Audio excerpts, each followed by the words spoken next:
یہ پوچھتے ہیں جو آپ وظائف قرآن و سنت سے ہٹ کر بتاتے ہیں، اس کی آپ کے پاس کیا دلیل ہے؟ یہی بہت بڑا مغالطہ جو ہمارے سلفی حضرات کے دنوں میں کہ یہ سنت سے ثابت ہونا چاہیے۔ یہ سمجھے نہیں کہ سنت میں یہ کوئی پابندی نہیں کہ دعائیں بھی وہی کرو جو آپ نے کیا اور نہ کوئی نہیں، آپ سب کچھ کر سکتے، صرف وہ دین کے خلاف نہیں ہونی چاہیے، شرک میں نہیں ہونا۔ اس لیے میں فرق کرتا ہوں کہ یہ دعائیں یا ذکر مسنون ہیں، حضور سے آئے، یہ معصور ہیں، صحابہ کرام سلف صالحین نے کیے، وہ بھی بہت نیک ہیں، بالکل توحید والے پکے۔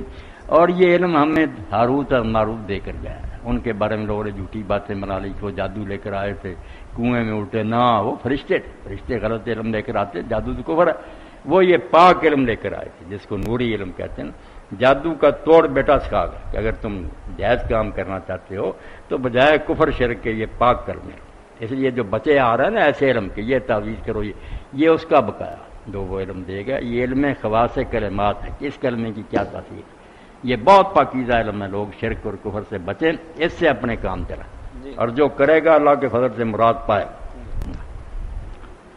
اہل سنت کے کوئی کہے نا کہ یہ کام کرو اس میں اتنا ثواب ملے گا، وہ پابند ہے کہ حضور کا حوالہ دے کہ یہ آپ نے کہاں سے پڑھا، نبی علیہ السلام خبر۔ جو کہتا نا کہ یہ کرو اس سے یہ کام ہوگا، بیماری ہے، یہ ایسے ہی ہے جیسے حکیم وغیرہ ہمیں خمیرے دیتے ہیں، اپنے عرق وغیرہ۔